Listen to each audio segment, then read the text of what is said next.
Obviously, when you come up with this idea, I think it's interesting. Of all the ideas to help Bristol and get Bristol, Virginia back on its feet, I think a casino would probably have been at the way end of the spectrum for a lot of folks. Give me your thinking on why you think this is going to work. Well, let me be very honest with you. We looked at the mall and couldn't find anything that we could do with it, so we didn't buy it. I was having a lunch with Clyde Stacy one day at the old farm, and he suggested that I might want to be a partner with him at the mall, and I said, I hope you haven't bought that place yet. And he said, I have, and this is what I want to do. So he had the idea of a casino, and that's something we never ever thought about. But instantly I saw the real opportunity to have a business that would make sense and to take Bristol from where it is today to a big time success. If this works, we're going to bring so many jobs to Bristol, so much more tax revenue to the city and to the state and to other counties around here. So I think it's a terrific opportunity, and I like it too, Paul, because I think we're good with people. I think the people that work for us stay usually, and it's a two-way street. They do well, we do well. So it would be a perfect opportunity to have a couple of thousand people to start with, and up to 5,200 in 6 or 7 years. Yeah, just reading over the numbers, it really sounds too good to be true. Like you said, over 5,000 jobs, an average salary of $47,000 when the average salary in Bristol, Virginia right now is $30,000. A tax base that would actually let Bristol, Virginia get out of the hole that they're in now. Where did you come up with those numbers, I'm guessing? They came from the Shamira Group in Richmond, Virginia, who we hired as a consulting firm to tell us how this would work. I think there's a perception out there that this is, and I don't know if perception is probably too strong a word, but some people have the idea that this is just going to be another minimum wage type thing, that these jobs that are creating are going to be part-time, but at $47,000 a year, you can't have many part-time jobs. No, so I wouldn't. Describe some of these jobs that this would bring. What would they be doing? Well, there are an enormous variety of them. To start with, we have to build a hotel. So that hotel would be up to 1,000 rooms. And I would think that would be, I just don't know how many people that might be, but several hundred jobs in the hotel, from managers, food and beverage, maids, security, all the sort of things that you would normally have in a hotel. Then you move over to the main mall, which is in existence now, and you have a convention center of 100,000 square feet that would be tied to the hotel. So a lot of people work in the convention center. We'd hope that every week there'd be something in there. It's just strategically and geographically situated, so we should be able to attract a lot of conventions. And there would be 50 stores and restaurants, so we would hope to farm that out to individual owners and business people. And then there would be 100,000 feet of adventure land for children, which would be swimming pools, sliding boards, roller coaster. I heard a go-kart track. Go-kart, surfing boards, which you do in the pool, virtual reality machines that you can jump in this thing, pull it back, fly an airplane, do a speedboat, drive a race car, all those kind of things. It moves with you. It's an incredible experience, which I'm looking forward to for my first time. But then the casino itself. So you have in Adventureland, you're going to have several hundred people work there. Casino would have maybe 1,000 employees, and you have security, which is there's a lot of retired officers, state police and local law enforcement officers. We would look to them if they're young enough and want a job to work full time, and even some part-time local officers would like to help us with this, working on a part-time basis. But we look for most of these jobs to be full-time jobs, not part-time, and certainly we're not going to pay minimum wage. If we did that, I just wouldn't want to be a part of it. Right. Also, I think it's been unfairly presented in the press as just a casino. As you said, there's many moving parts to this, because a casino just wouldn't make it here. You would almost have to have the hotel and the convention center for it to even make sense, wouldn't you? We have to have all those things. And today, a gambling casino or a gaming casino is more of an entertainment situation than it used to be. It's not dyed-in-the-wool people who sit there all day long. It's families that come, and moms and the kids might want to go to the amenity for children. And it's going to be a huge amenity. It's going to be a lot of fun for them. It's going to be food, different kinds of shops that are craft shops, and we'll partner with people at the lake and the mountains and Abingdon for barter theater and the antique shops there. We just see so many opportunities to partner with people and bring people not just to our place, but find other things for them to do. I think the whole area is going to really benefit. You know, some have compared this to the Cherokee Casino in North Carolina, but it's my understanding that you're aiming much higher than that. Not to put Cherokee down, but this is going to be a place where you might even have a dress code in some areas where, you know, you're just not going to have your degenerate gamblers on every corner, I guess, is what some people are worried about, I suppose. Well, I hope we don't have degenerate gamblers anywhere. It'll be our opportunity, I think, to help cure that if they're there, because we don't want people to come there and lose all they have. That's not in the game for us. That would defeat our whole purpose. So we'll be very careful about bringing any sort of crime to this area. As a matter of fact, we think we'll fix some of it by giving jobs to people who don't have them now. I think the idea of having a job is more respect for yourself and less drug use. In terms of Cherokee, I've never been there, but I just know our plans to be on a par and as modern as anything in Vegas. We don't plan to be Vegas. We just plan to have a really nice, clean, wholesome place for everybody to be.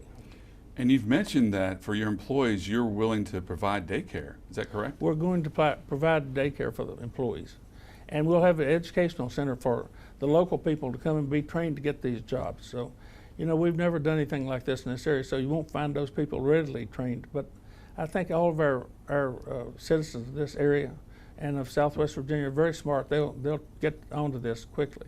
So to do that, you would have to have cooperation with, I'm guessing, with the community colleges to set up a training center. Is that right? Or we might just do that on our own right there on site. Oh, I got you. One thing that I don't think anybody has touched on is what kind of gambling is going to be if, you know, everything goes your way.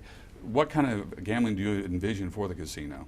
I would think it would be the standard menu, slot machines, table games, those sort of things.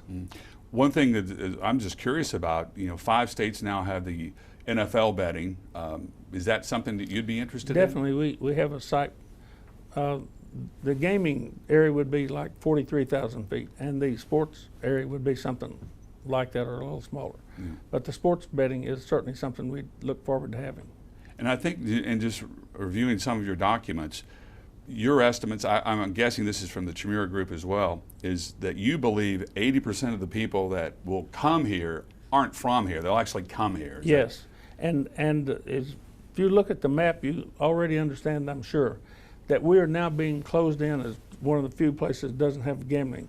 So the states that do have it are reaping great dividends for their cities and states. And if we don't do it, it's my thought that very shortly, either Kentucky or Tennessee or both will have it, and we'll be left holding the bag. We have this opportunity here now, just right off of exit 1 on the interstate, to have a lot of out-of-state people, and 80% that tells you how much we will gain from out-of-state. So as an entrepreneur, if you're not first, then you're last, right? If we're not first, we won't be here. We won't be able to do it. That you couldn't compete with one over in Kingsport. You know, if they're there, we can't be there. If we're here, they won't be able to be there. Right. So it is important to get this off and running. I'm just curious, with all these plans, with this resort and with the convention center and with the casino, is the mall property big enough? Are we going to have to buy more property? It's so perfect. I mean, you go in there, I could take you. You would not believe it's almost like it was laid out for airplanes rather than the mall. It's just incredible. And you know, the reason we can do this quickly is we're not asking for state or federal funding. So we're going to put our own money that we've accumulated over a lifetime. We believe not only it will be successful for us as a business, but we think it'll be the moonshot that really makes Bristol something for 50 years or a lot longer. What do you say to the people that go, oh, this is just another rich guy trying to get richer? It's my understanding that you're thinking about if there is a profit down the road, I'm sure you won't make a profit right out if you're paying for it all out of your pocket, but this is going to be funneled back in the community in some way? Or? Absolutely. Well, I just ask people to look at what we funnel back now. I think we have a reputation locally for giving back, and I'm proud of that, very proud of it, and I think we've done a good job of it, like the American Legends. A part of us is philanthropy, and so I just rely on our reputation for that.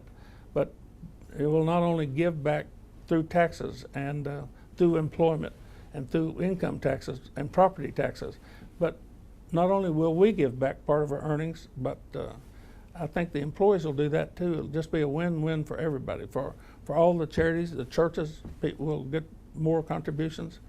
I don't see the downside on the money part. I think it'll be great for everyone.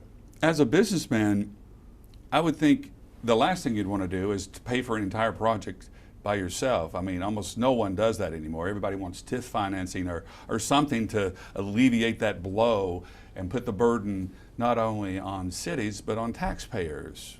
Why are you doing it the opposite way? Well, I don't think it's fair to ask a city that's already down to help us to finance this. If it's a plan we believe in, we should put our money up. I know it has been done by almost everyone around us that have sometimes very successful businesses here and big projects. And a lot of that money, then the tax money, is reaped by the individual who owns it, which is a little bit sad for our area, but we're not going to do that. I give you my word, we're going to put our money up, our obligation to a bank to borrow it. So we won't be asking the city or the county or the state for any help in that. That's not to say that we won't take depreciation on our taxes or the things that we'd normally get. Right. You'll still be a businessman. We'll be a businessman, right. Let's talk about the mall again, why it's so perfect. Kind of talk me through this. I know where Sears is. I know where the old J.C. Penney's is. If you were building it today, is like the Sears part, is that where there'd be like a taller building that would be your casino? Or? No, let's start from the very back. Okay. When you come in, where the old P.J. Brown's or whatever that restaurant was, that's where we'd take that wall out and build a hotel right there. Okay. That's a big, nice wide entrance, so we'd go straight up with the hotel, 10 floors or maybe even 20, to get 1,000 rooms, and that would connect straight into what is now the mall. You look across and you see the J.C. Penney property. So it's got 2 floors. We'd use the top floor for the casino and the bottom floor for the sports betting, and there would be an opening over there just for the entry to the casino. So anybody that wanted to come out of the hotel and wanted to go to the casino, they'd be looking right at it. And anyone that wanted to park out in the 2,900 parking spaces we have could park and walk in from that angle. If you come out from the hotel and you turn right, you go down to the Belk's property, which would have 100,000 square feet of convention center. And as you walk up and down those halls where the shops and restaurants were, they'll still be there. And the big deal is if you come out of the hotel and turn left and go to Sears, that's where the kids are going to be. Way away from the casino, not even close. So no children will ever even walk by the casino. They might can see it in the hall, but they won't be there. Then where will your outdoor things for the kids be on that Sears around there too? I don't think we plan many outdoor things. That's why we'll have plenty parking lot. We think 100,000 square feet. Virtual reality, all the other things, we can easily put that there. If we had to do it, I guess we would find a way over there at the Sears Auto Shop. We'd grow there, or we would put another floor in. Yeah. So do you have some sort of plan laid out somewhere with blueprints or other blueprints? Or? We have in our mind how that's working, and Clyde's working on all of that. He's great at designing. So when we walk it about once a week and we have a different idea, but pretty much we're into that. We will, if this gets down the road to where we get it passed by the General Assembly and we wait on the referendum here in the city, we will hire experts at that point. Of course, you know we can't do anything until we know we're going to be permitted to. Yeah, let's talk about that. Obviously, gambling is against the law in the state of Virginia. So that's if you're thinking of obstacles, that's probably got to be the greatest obstacle that you would ever face. In business, though, I'm sure, especially when you were in the coal business, you had to deal with lobbyists and you had to get certain things passed so that would help your industry. So this is not something that's foreign to you, correct? That's correct. How does it work? And gambling, by the way, is not illegal in the state of Virginia. We have lottery, bingo, online betting out of our state. We get no money from that, think about it. But gambling is going on right now under the auspices of the state, horse betting. Right.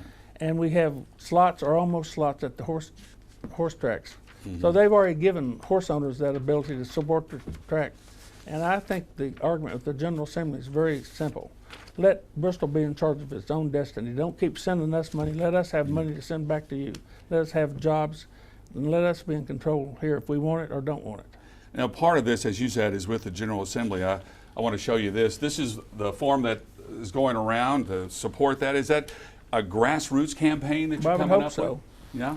It's a way to find out if people really care. You know, there's been 2 polls already that we didn't commission or know anything about. Maybe you had something to do with one. I think one of your reporters might have. That came out 65 to 35 in favor of it. Then someone else, the newspaper, someone did it 78 to 15 against, and 5 didn't care. But this is an effort, yes, I think to see just, well, you put your name beside your yes, you know, right, so we know who you are. So you know who you are. We haven't got many negatives, I mean, in terms of people talking to me, and I'm out there, I hear them all the time, and I encourage people to be honest with me about what they think about this. And Paul, one thing we will go by, if there's a wart on this big enough to hurt this community, in our opinion, we're not going to do it. We live here, we are not going to take on a project that's going to disturb our community. Right. We don't need to. And to put my money in something that would be bad, that'd be ridiculous at my age, you know. Exactly. Let's talk about lobbyists. How does this work? How do you go about, do you actually have to change the law? Would you go for a special provision like the horse racing got that would just affect Southwest Virginia? I mean, what's the best way to go about this? Well, we have some professionals work on that. I can't tell you the best way, but what we hope the outcome will be that whether it's Bristol and other cities across the state who need something like this and want it, I hope the outcome will be that they leave it to the people here in Bristol to help themselves, one way to decide one way or the other. So would you be happy if we just even had a referendum to vote for it? I think that's what's going to happen, and that's what should happen, I think. So for that to happen, what has to happen from the Assembly? The state would have to authorize Bristol, Virginia to do that. And if it comes out positive, to go ahead and be licensed through probably a state agency who would regulate this gaming process. Right.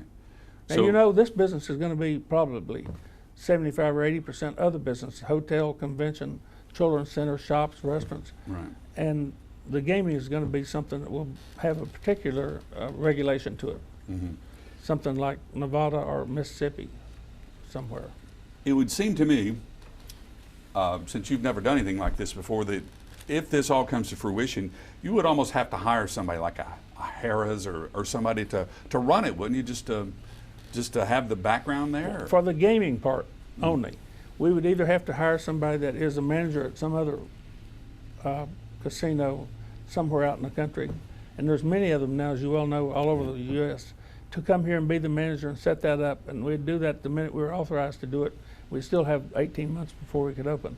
He would hire the top people who know how to do what's required, or we would do what you're suggesting, is hire some institution or company that's already managing others. I can't tell you how that might be. It would just be open to negotiation. But you're gonna make the best business decision. Yeah, and there's not, to my knowledge, people who live here who could do this. That Right. 2 or 3 top people. Right, exactly. You've also talked about kind of a deadline. I think you've made it clear to, I guess, our legislators that this is not something you want to fool with over a period of time. You've got until March, and then I'm going to take my money elsewhere. Well, we can't wait another term. Right. First of all, we can't wait because I am sure that the legislators and businessmen like me in Memphis and Nashville and Knoxville, they see this opportunity. We're on TV talking about it. They see it. They're going to come. So if we want to put it off and let them come first, that would be a drastic mistake because it's coming. It is going to be here. So I hope we won't do that. And as a businessman, as hard as this might seem, once the law is passed and we're authorized, it's nothing more complicated than making steel, making drugs over at legitimate pharmaceutical drugs over at King, or coal mining, which has become one of the most complicated businesses I've ever been in. So regulated you cannot believe it. But that's why I think you might have an upper hand in this, because you understand regulations, you understand ways to get around regulations or have the laws changed so that it can work in your favor. So obviously you put people in place in Richmond to tell your side of the story and to tell Bristol's side what this could do for Southwest Virginia even, I suppose. Yes, we're working on that every day with professionals who work for us. That has to be costly. It's costly. We're investing thousands and thousands every day in this project. Yeah. Have you come up with a name for this extravaganza yet? Well, right now we're calling it Bristol Resort and Casino. But if you'll bear with me for 1 minute, it's supposed to be a moonshot and will be for Bristol, so I want to call it Moon Valley. Moon Valley. I see my associates laughing back here. I don't think anybody loves that as much as I do.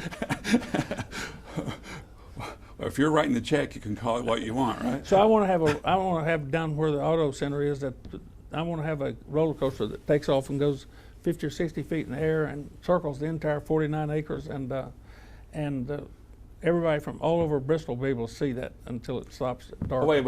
All right, let me get this straight. You're wanting to put a roller coaster all the way around the mall and call it Moon Valley? Yes, with a moon up, we can project up in the sky that you would see, and at dark or sometime we'll stop that in an appropriate hour. But wouldn't that be fun for the kids?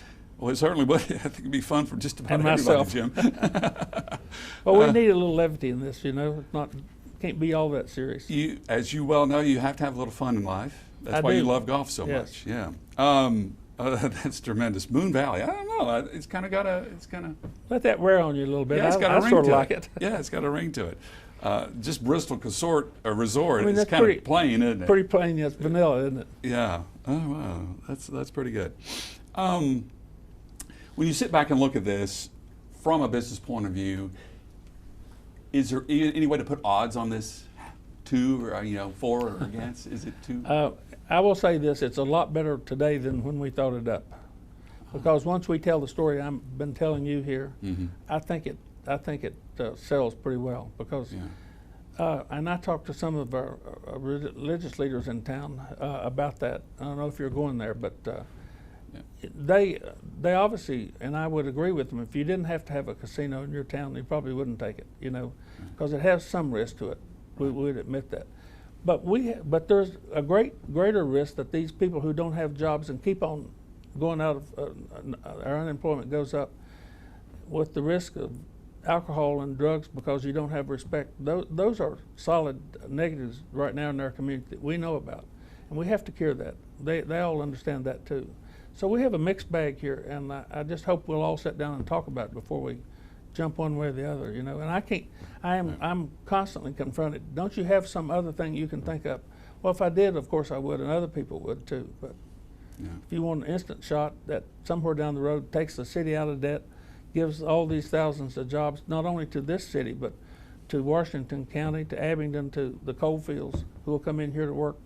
This is the only thing that I can think of that does that pretty quickly, in a big way. I think there's an interesting dichotomy here because the United Company gives so much money to organizations, especially organizations with children, and I'm sure some of those organizations are religiously affiliated.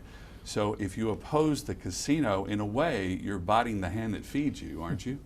Well, I certainly wouldn't cut them off. We won't invest so much that we won't be able to take care of Mountain Mission and Feeding America and all the things we give to. And I'm sure you're aware of all of that.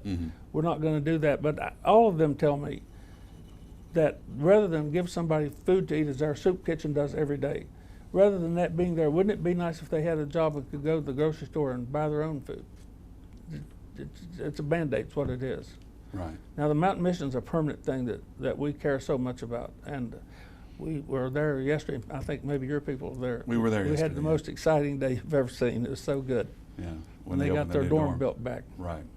And they got $57 million in annuity. That's right. that doesn't hurt, right? That will be like the casino. That's a permanence. That's something I really cared for. Let's make sure Mountain Mission does not go away. Right. And I think in the casino, the resort, this is something that'll be here 50 or 75 years. It's not going to be a little factory that somebody puts a robot in and takes away from us. This is a permanence for our town. You got me off of there, but why do you care so much about Mountain Mission? Is it just because you're from Grundy and you saw it growing up, or what? Well, I went over there. I said they asked me 54 years ago to come and coach basketball, and I learned quickly I didn't know how to coach, and they didn't know how to play. So, but one thing happened that day. I fell in love, heart and soul, with Mountain Mission. They're children who need help. Nobody else is there to help them, and it's just probably the best thing in my lives other than my own family. Yeah. I made the mistake of I attended your golf tournament. I attended the Legend. I was talking to a young man. And I saw he had a Mountain Mission shirt on. I said, "So, you went to high school at Mountain Mission?" He went, "Oh, no, I went there for 7 years. I came from the Bronx. My mother was on crack. I didn't know who my father was. I had all these siblings. And now I've got a college degree. I live in Washington, D.C., and I work at the Pentagon." And he was so proud of Mountain Mission. He came back just for the golf tournament, just to see it. And that made an impression on me because, a lot of times I think we only think of the 4 years, the high school, but it's K through 12. And well, yeah, we have children that come at birth or shortly after birth, and you've just summed up why I care about Mountain Mission. Our investment there pays a dividend not only to that child, but a dividend to our whole society, that they're out there as mature, contributing adults who are leaders, not somebody who might have been left on the street years ago. I don't want to get too personal here, but I know just from what I know about you that you had a health scare a few years ago and recovered, thank goodness, and that kind of gave you another lease on life, do you feel, and you have some good left to do? Is that an accurate statement? Well, I was fortunate to have good surgeons, good medical facilities, and the Lord up above who was the best to me, and I have not forgotten I've been left here for some kind of purpose. I don't think it's just to make money. It's got to be make money and give it to somebody, or make money and help the people who need it. So yes, I think it was left for some purpose. And it makes you focus for sure. Yeah, I mean, at your age, most people are content just to play golf and diddle around. You still thrive on the deal, don't you? Getting something done, completing a project. It still gets you going every day. I think that was, some people play golf, some people are surgeons and doctors and lawyers.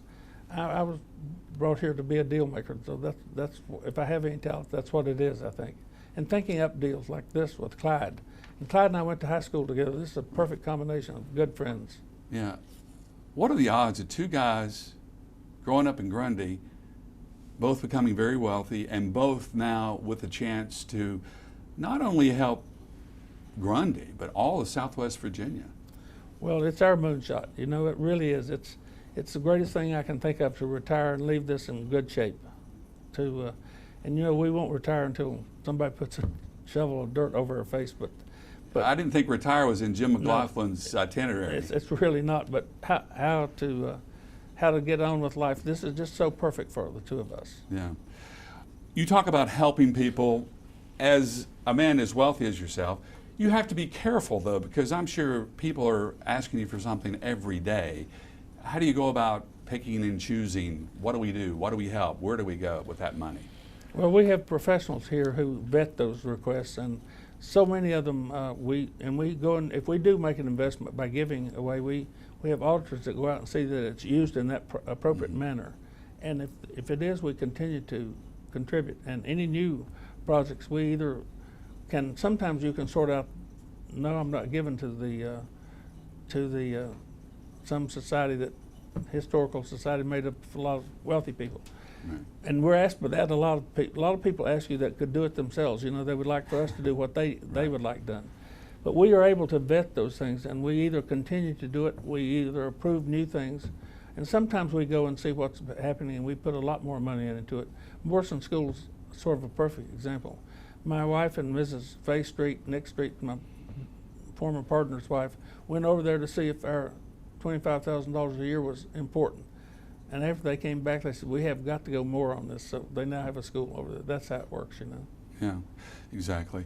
How long, from a business point of view, if you get the casino, if you get the resort, if you get the convention center, how long will it be before it turns a profit? I don't have any idea. It's something that we can wait on. It's something we don't need to help. But we will wait and put this in when the last part of it is finished. I'm not one to open something that haphazardly. We want it all done correctly. And we'll hire professionals to help us with everything. The children's center, the hotel, we'll have it done in a manner that when you see it, you'll be extremely proud of it. And the facility's got 2,900 parking spaces out there already on 49 acres. It's just exactly what we need. Not many have anything like this in Vegas or down in Biloxi or wherever. I'm sure you're going to have to repay the parking lot. We're going to have to repay the parking lot. We talked about that yesterday. We're going to have to put roof on the building. We're have to. We do know what the building structurally needs. We've had an opportunity to look into that. Right. But somebody told me it's pretty structurally sound, surprisingly It's in really enough. good shape. It's beautiful inside. It's really prettier than it was with the mall because it was sort of covered up. There's a lot of marble, stone floors. We will certainly put new carpet in, but even the carpet looks good. Wide hallways, so there's no crowding. It's just designed beautifully for 5,000 people or more every day. When Clyde first told you about this, what was your first reaction? How did I get in? Really? Seriously? That quickly? Well, I had to pay him a little premium to get that done. We agreed within a day or two, you know? Yeah. Is it just the two of you putting the money up, or are there more Yes. people involved? No, just the two of us. Two companies, his company and mine. Yeah.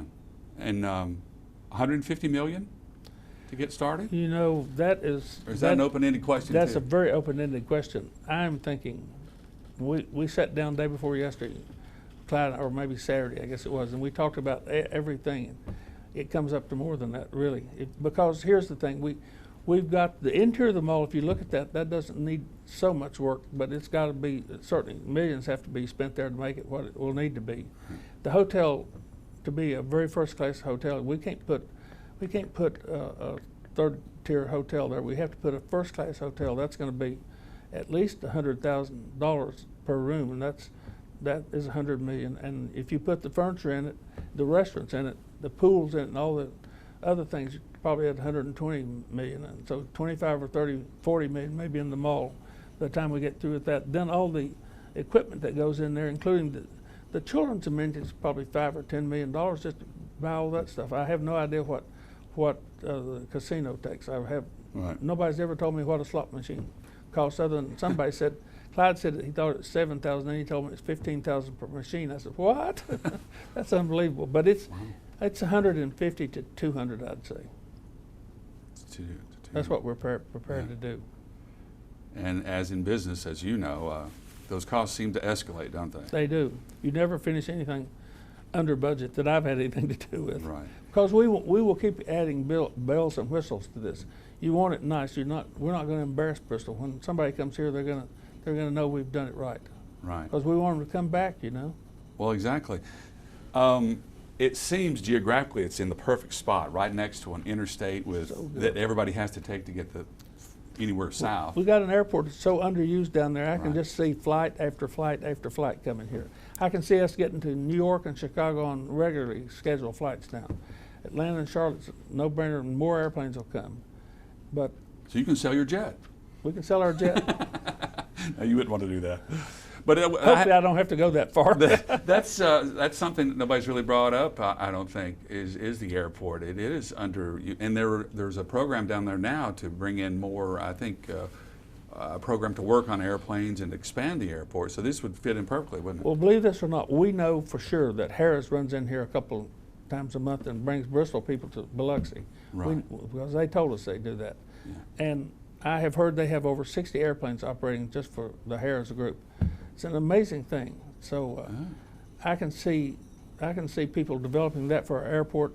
I can see us having the Barter Theater every night having a slug of 50 tickets that we can take and hand out, because now we just don't know that there's going to be those people. We'll know they're here to go.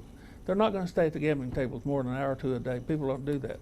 So they're going to be at the Barter. They're going to be out the lake riding boats. They're going to be up in the mountains skiing. They're going to be going to the Breaks Park, and they're going to be shopping every kind of thing you can devise or think of. Are you impressed by the support you've had from the local businesses that are like Bristol Motor Speedway, and everybody's on board with this? Very, very much so. I have not had a businessman tell me he's against it, but I've had numerous ones who attended the press conference recently, and like the Jerry Caldwell at the racetrack, or John Tickle, or others who were here have voiced their support for the project. Really, nobody's against it. business-wise. You talked about if they're not gambling, they have to do something else. Have you thought about putting a music venue within part of this? Of course, that'll be. Oh yes, I'm glad you mentioned that. There are 7 theaters out there now. We have the idea of converting at least 5 of them to a big theater, and we would have some national acts. But what we really would love to do is, for most of the time during the week, we would have local bands playing.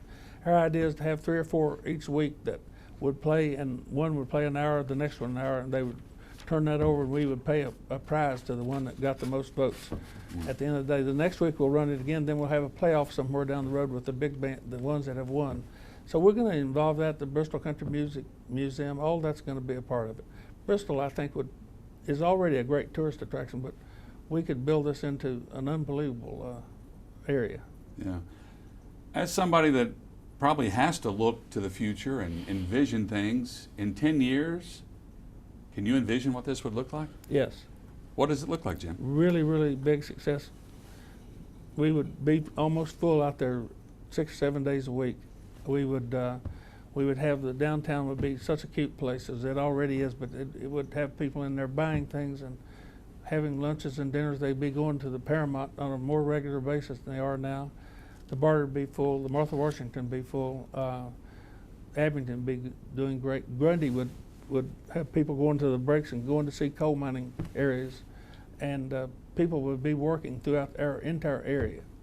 People would have a good job at 46,000. By the way, I think it's 46 instead of 47, but whatever, it's close.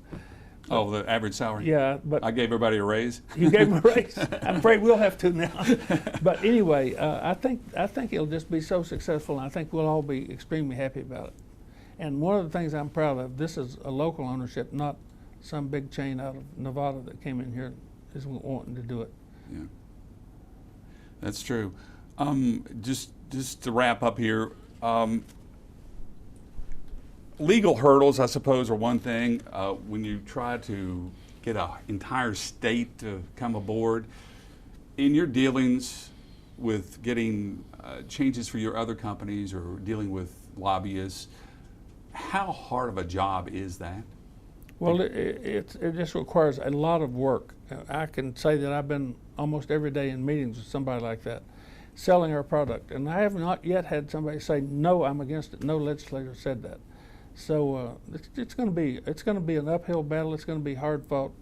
But I have found that the Virginia General Assembly, the legislative branch of our Commonwealth, almost always listens to what is going on and what is needed, and they do the fair thing. And they're smart, so if they see a hole in what we're thinking, I'm sure they'll find it.